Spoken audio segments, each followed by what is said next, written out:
Sukhiho too, and welcome to the Buddhist Mahavihara's Facebook page. We are going live this evening here at our studio in our Dhammadana series. And this evening, we had to start a bit late. I think we're about 5 minutes late, so that we can actually now connect with our speaker, who is based in Chicago in the USA. So without much ado, I would now like to invite Bhante M. Kamalasiri from Thera from the US to join us. Good morning, Bhante, Good morning. and welcome to the Buddhist Mahavihara's Dhammadana series. This is your second appearance here. And for those of you who missed Bhante the first time, let me quickly introduce Bhante to you via his profile. Now, Bhante M.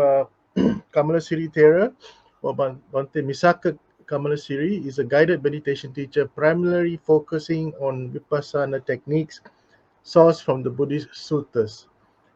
He believes this path will arm every sentient being against life's different challenges. Bhante Kamalasiri was born in Mihintale, Sri Lanka in 1970, and he has held a special interest in meditation since childhood. When he was 14 years old, Bhante received his novice ordination from his teacher, Balangoda Ananda Maitreya Mahatero, a well-known Sri Lankan Buddhist monk. He also received guidance from the renowned Dhamma teacher, Godwin Samararatna, and also Bhante obtained his higher ordination in 1991. He continued his training and education at the Vigiri Kanda Meditation Center and the Jnana Lankara Bhikkhu Training Center in Peradeniya, Kandy. He earned his higher education at the Sangaraja Monks Training School in Kandy and the Vidodaya in Colombo. For 3 years, Bhikkhu Kamalasiri lived in the Himalayan mountains, researching Vajrayana and Hindu meditation techniques, and he also visited the Shiva Ananda ashram numerous times. He also practiced meditation in the caves of the Yelmo Mountains, where the Tibetan saint Yogi Milarepa once practiced. Bhante Kamalasiri also spent some time at the Tusita Meditation Center in Himachal Pradesh in India. Now, Bhante has also written 7 books in Sinhala and has many published articles in newspapers and magazines in Sri Lanka and Australia, and has spoken on national radio and television.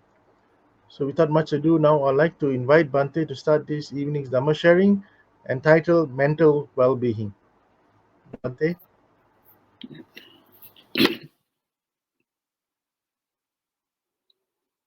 Namo tassa bhagavato arahato samma sambuddhassa.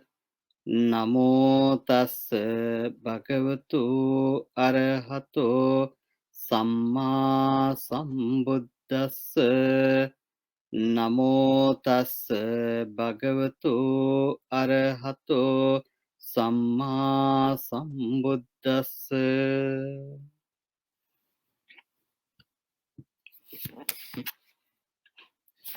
Dear friends, today our topic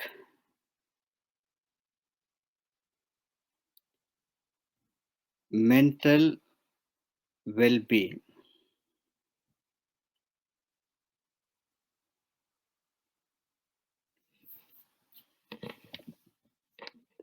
It is easy to understand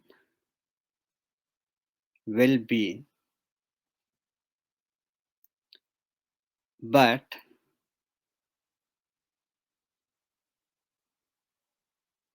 people have different measurement for well-being,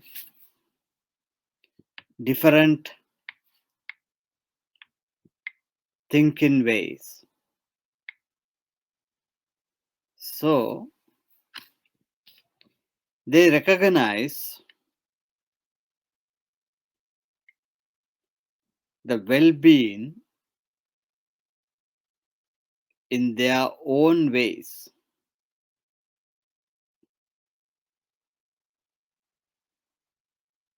We can't say it is wrong or correct because that is the human thinking ways.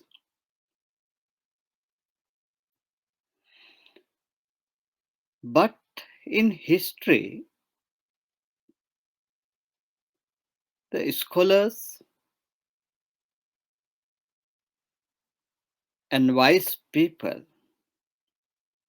or intellectual people as an intellectual subject, they have think about this subject, about this topic. What is the well-being? What is the well-being?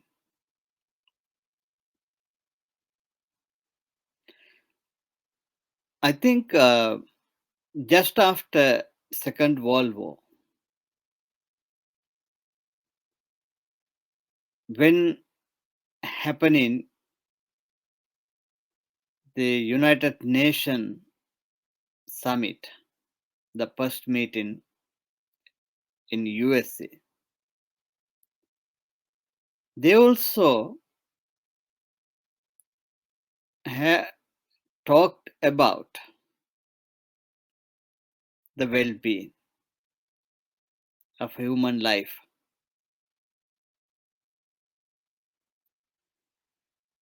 Within that example, we can understand how people think about well-being, and it is need for human life. As a society or as nations, as countries,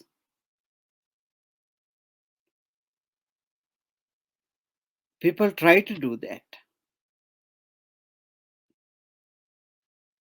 They work for well-being, happy, healthy, prosperity life. And people need the good governance system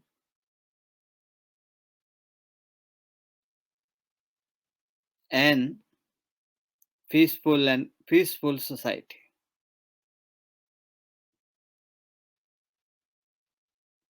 as well as economically stable and sustainable. There is a common way the thinking about well-being. However, we have to agree with that. We have to agree with that. We can agree with that because it is common idea. Then after that, in nowadays, the modern society, people think about mental well-being.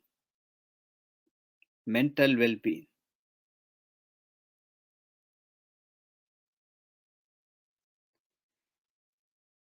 Because now people know what is the value of mind,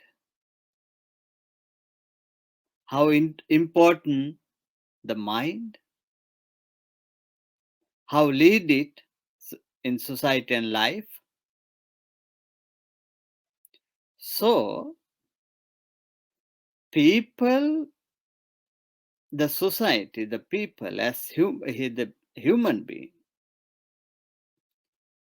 now they have given big value to the mental subject, the mind. So now they talk about mental well-being. Actually, few decades ago, we were talking about environment pollution, water pollution, air pollution, sound pollution. Now we are talking about mental pollution too. That is good situation. The people talking about the mental pollution and mental situation. In the parallel to that, people are talking about mental well-being. Then this is the point we are going to talk today. Then how explain this in Dhamma? How Buddha has explained about this subject, mental well-being. As we know, the Buddha has used the word kusala.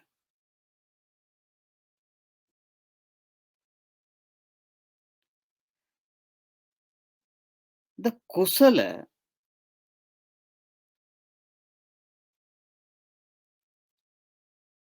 during the Buddha's period when he alive, before him, in that society, the Jambudvipa society, they were discussing this subject before the Buddha also.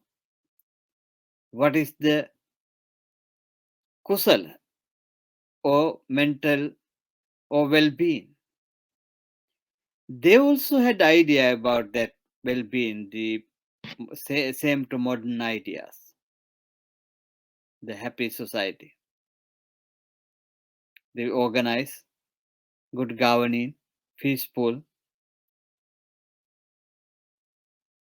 society. They also had that idea.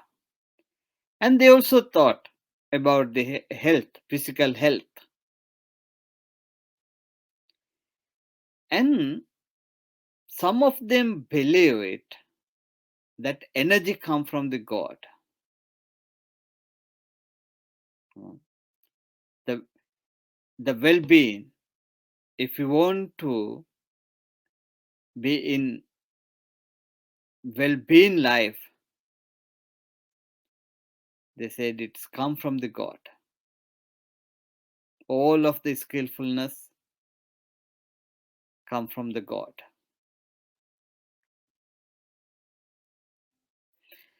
But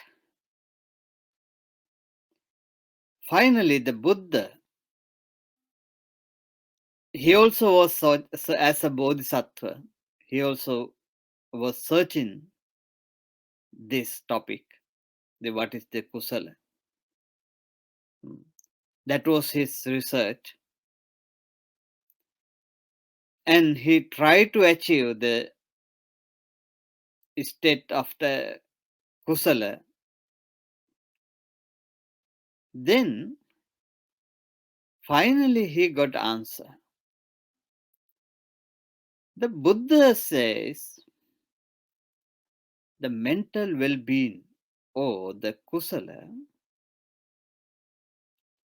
is pure mind with wisdom,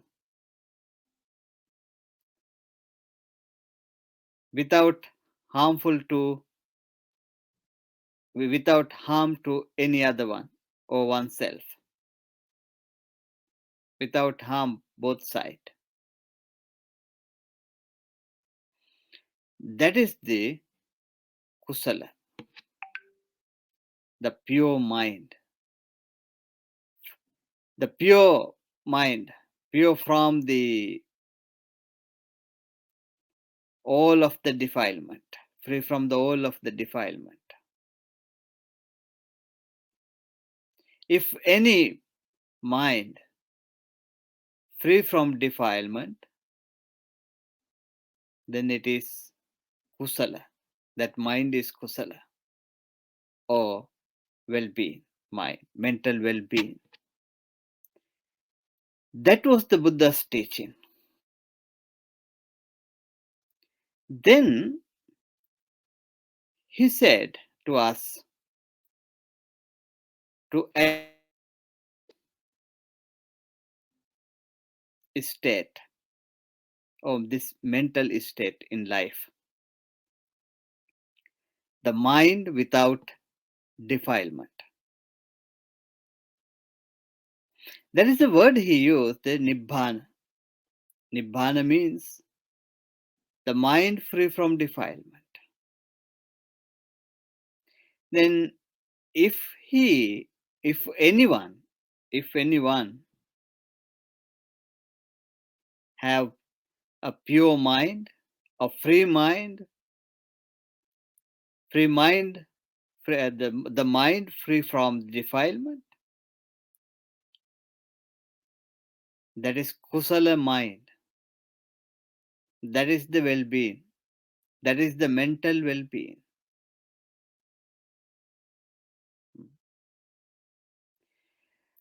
Then how do we achieve this?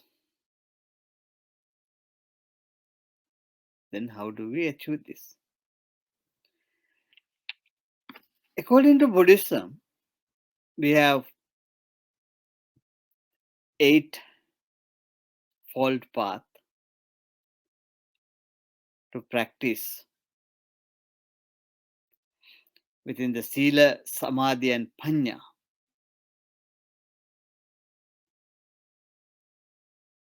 Yeah. So, all of the Buddhist people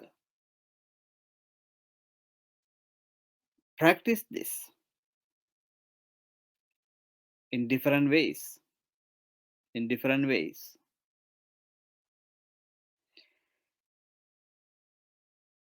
In Buddhist life, we try to achieve this state, the mental well-being, or the life with kusala, or life full of kusala. That is our target, that is our goal. From morning to evening, whatever we do, we can use it to practice, or we can use it to achieve mental well-being. We can convert it into kusala actions. That is the thing we practice in our life as a lay people, or as a clergy, or as monks. Anyway, that is the thing we try to practice. If we do anything, any activities, if we speak any word, if we think anything, any single thought, we can use those things to develop and establish our mental well-being, or kusala. That is our goal in our life. That is the main purpose of life also. That is very important thing. Because people ask, what is the purpose of life?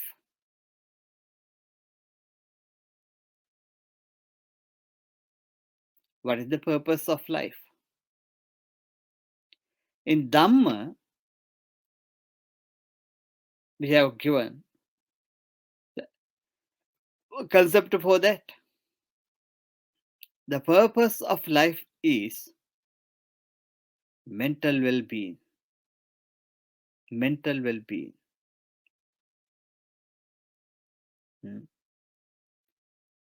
That is the purpose of life. Life is for that. Life is for that. If anyone have kusala mind or nibbana mind, the free mind or mental well-being, that is complete life. Then they have reached to the goal of the life. They have realized the purpose of life.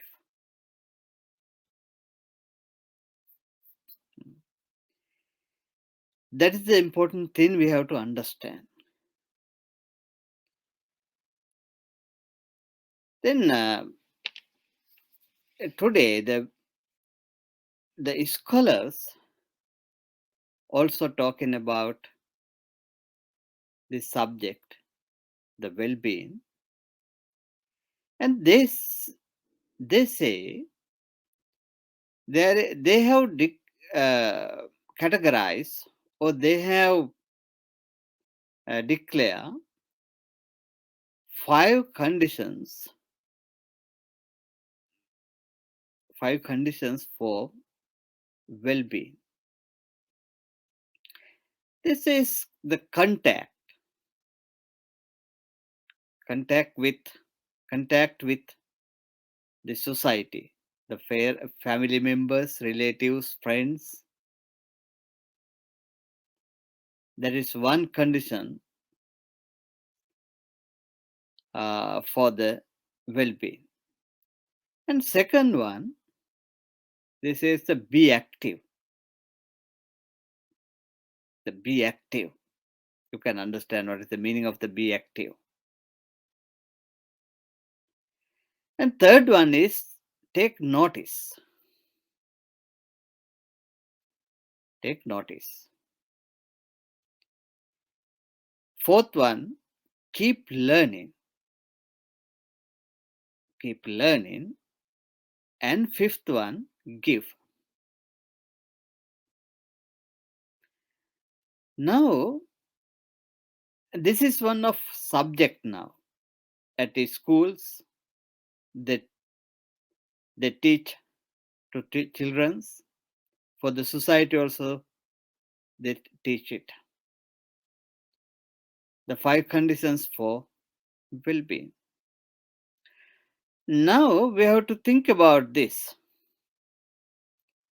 What is the viewpoint of Dhamma about these 5 conditions?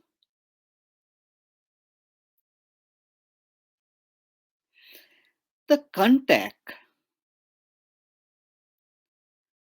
according to Dhamma, we accept it. But that contact must be with metta. The people have so many different type of contacts with the people and society. But the Dhamma always explain. The Dhamma always explain our contact with society, with people, must be with metta, with loving kindness. Not only about the human society, the animals, non-human also. We must have contact with them with metta, with loving kindness. The loving, kindly relationship.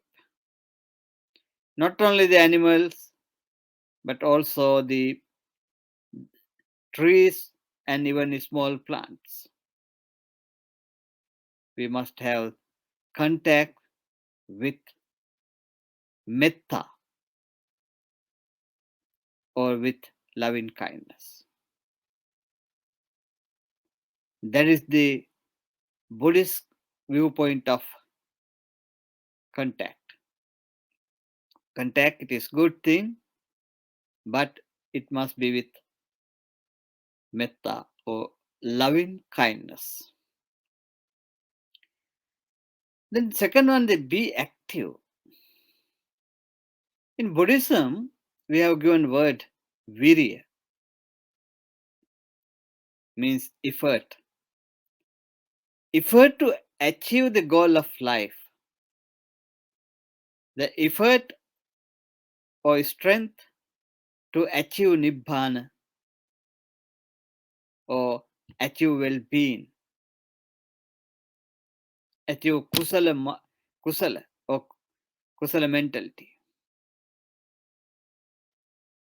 For that, we have to active, but our action must be harmless.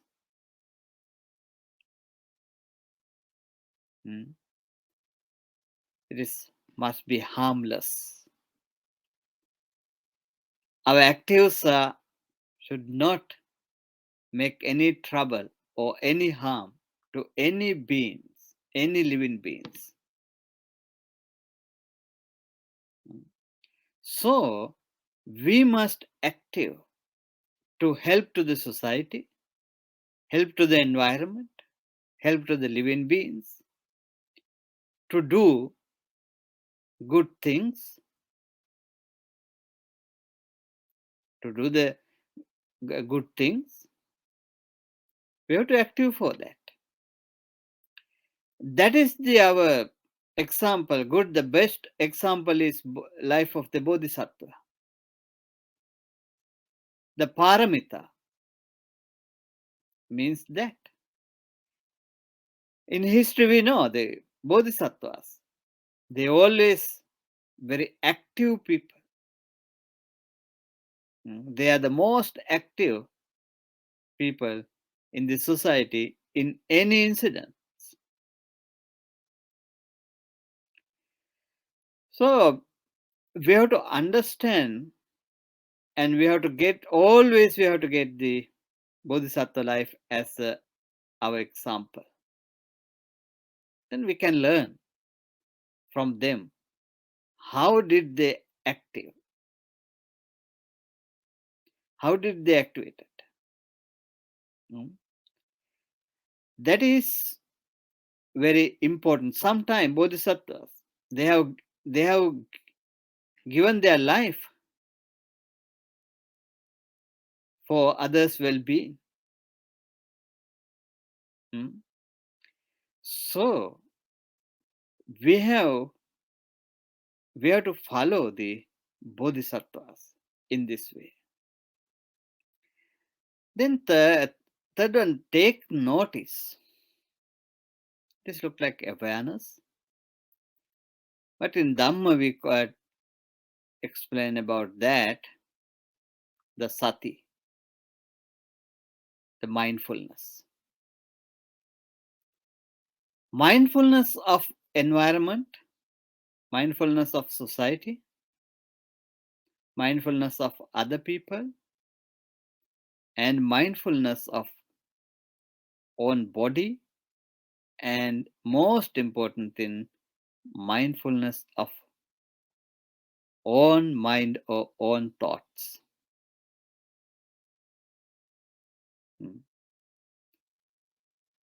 The satipatthana.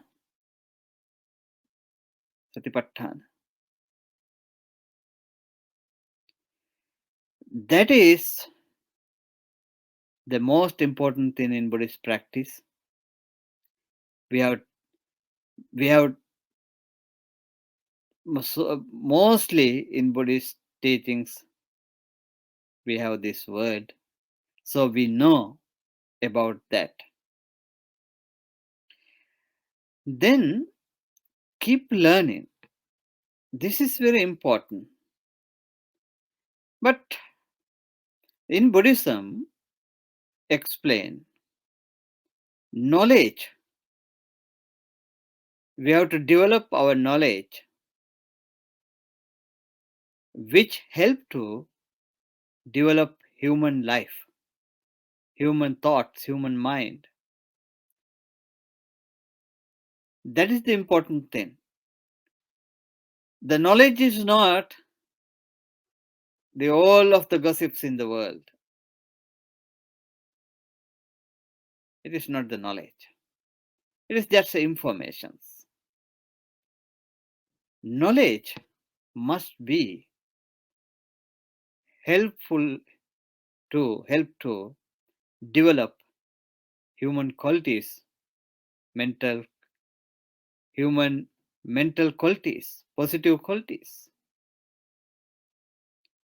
Therefore, if there's any knowledge for that, we have to achieve it and we have to develop it. And the fifth one is dana. Yes, dana means not only giving something, the food or money or any other items. Not only that. We must spend our time for other people. We must spend our time for others' happiness, for others' welfare, for others' well-being. We have to spend our time. That also dana. That also giving. Even our words. We use our words to help to other people, to make happy them. So good words, friendly words, useful words, wise words. By the words, we can do so many things. By the words, we can change. Maybe by the single word, we can change human life. That also donation. That also dana. That also giving. And our wisdom and our knowledge. If we can share our wisdom, if we can share our knowledge with people for their happiness, for their well-being, so that also giving. For that we not need, it is not important, the big money, big wealth. Some people thinks only the wealthy people can do the dana or donations. No, maybe they cannot. If they don't have good mind, clear mind, pure mind, they can't do that. Even though they give something, but it is not done. But without money or without any material items, within just by our time, by our thoughts, by our words, by our knowledge, we can do this. That is the given. So, these 5 conditions are very important thing for our life to develop and continue. So, finally, I like to explain to you again the purpose of life is mental well being. That is our goal. That is the thing we have to achieve. So,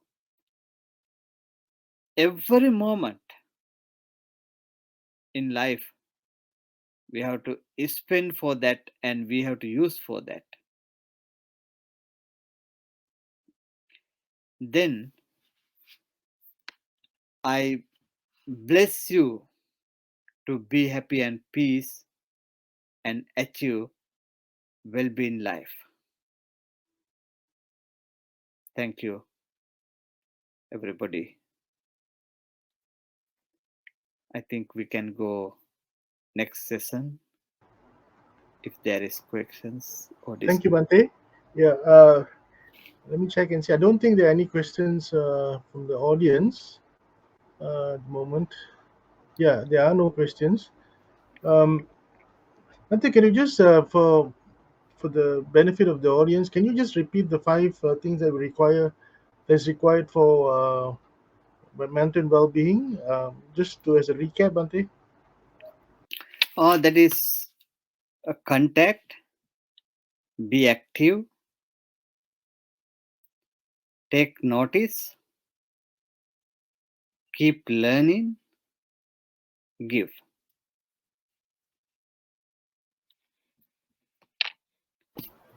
Thank you, Bhante. So, to the audience that is listening to us this evening, I hope you had taken note of Bhante's advice with regards to how we can have mental well-being and peace of mind by following the basic tenets, simple tenets. Uh, there's one question, Bhante, that just come in. Can we just post it to you? Is it? Can you read that, Bhante? It is better if you can read it. Okay, I will read it to you. Most people want more material well-being than mental well-being. Therefore, they suffer more. Please comment, Bhante. Did you get that? Therefore, suffer. Oh, yeah. Most people want material well-being rather than mental well-being, so they suffer more. I think uh, we need basic material thing for our life. Buddha also mentioned about that, and it is accept basic material thing, especially the food, cloth, medicine, and a shelter or a place to live. Those are the basic conditions. And sometime in society, there's little bit change, but mostly those are the basic conditions for life. And we need the good governing for the society, need, and peaceful society, it's need. But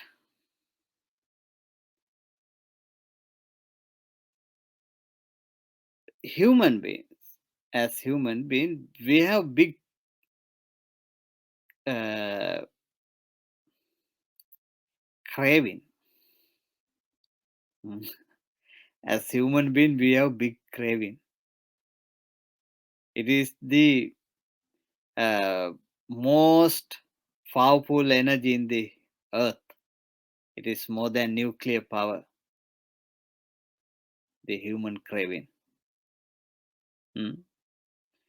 So, within this craving, people need to use everything. They want to be owner of the world. They want to taste all of things in the earth. That is the nature of craving. So, people think material well-being. Material well-being. It is the goal of life. That is the purpose of life. But we know this world, the earth is limited. It is limited thing. So everybody can't achieve everything. If they try to do that, definitely it is the result. The war is the result in the society.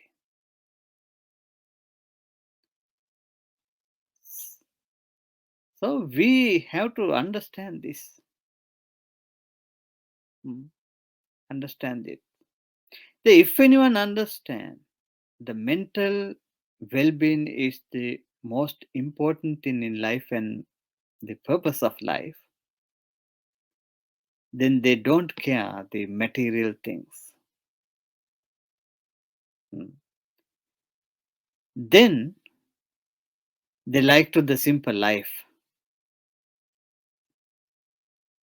But if we don't like the simple life, then definitely we make a complicated life. That is the thing happening in this society, the modern society. It is complicated. Too much complicated. So people can't understand what's happening, what is going on. What do we have to do? That is the trouble. So I think all over the world, we have to understand this. Mental well-being is the most important thing. Otherwise, we have to think about the next generation. That is the thing we have to teach them. That is the thing we have to keep them, mental well-being. Because every child who take birth in this earth, their mind is pure. They are very innocent. But society pollutes their mind. The society has stolen their happiness, destroyed their happiness.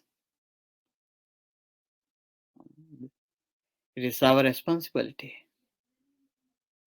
It is our responsibility. We have to understand this. So, we have to explain what is the value of mental well-being than material well-being. So, thank you for asking that question. It is very important for this society. Thank you, Bhante, for answering Brother David's question. We have another question from Brother Hari, but I think it's not directly related to today's topic. But maybe you would still like to make an attempt, Bhante. Bhante ji, please explain what is Dhamma. It's going to be a difficult, long session to answer that question. Yes, we can easily explain. Normally, when we use this word Dhamma, that is meaning the teachings of Buddha. Originally, the teachings of Buddha, that is the meaning of the Dhamma. That we can find it in Tripitaka, in the original books. That is the very simple explanation we can give. Then when I or any other monks, when they use this word Dhamma, that is meaning in this way. But this word has used in Indian society in different way also. They have used this word for the rules and law and regulations also, the Dhamma. But in the Buddhist way, we use this word for the Buddha's teaching. And the another meaning in Buddhism, Dhamma, means thoughts, or we say the Chetasika. Then there is two types of Dhamma, the Kusala Dhamma and Akusala Dhamma. The which thoughts helpful for the well-being, they are Kusala Dhamma. Which thought destroy the well-being, those are Kusala Dhamma. So, the sometime in Dhamma, the Buddhist teachings, we explain this word in that way, Kusala Dhamma and Akusala Dhamma, or negative thoughts and positive thoughts. I think it is the easy way to explain it. Negative thoughts and positive thoughts. But mostly we use Dhamma, this word, for the teachings of Buddha. I think that is enough for that question. Yeah, Bhante, thank you. So I think there are no more other questions, new questions that have come up. So with that, Bhante, can we now conduct the Anumodana for this evening?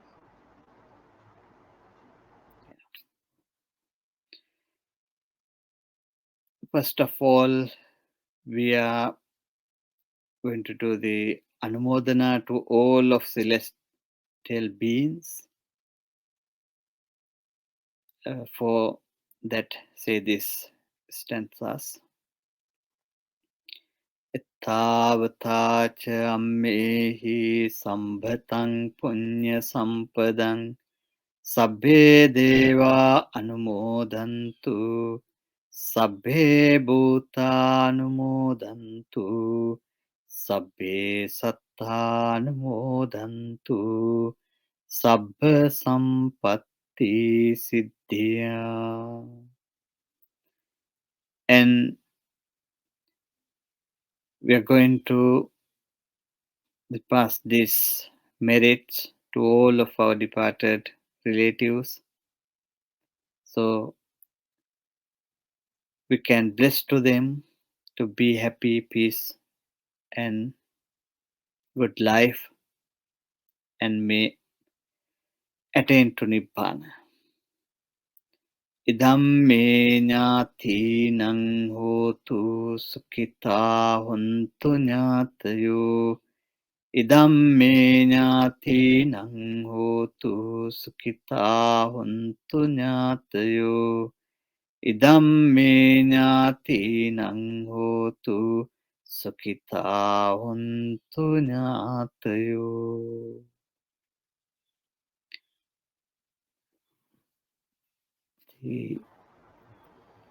Thank you, Bhante, for conducting the Anumodana.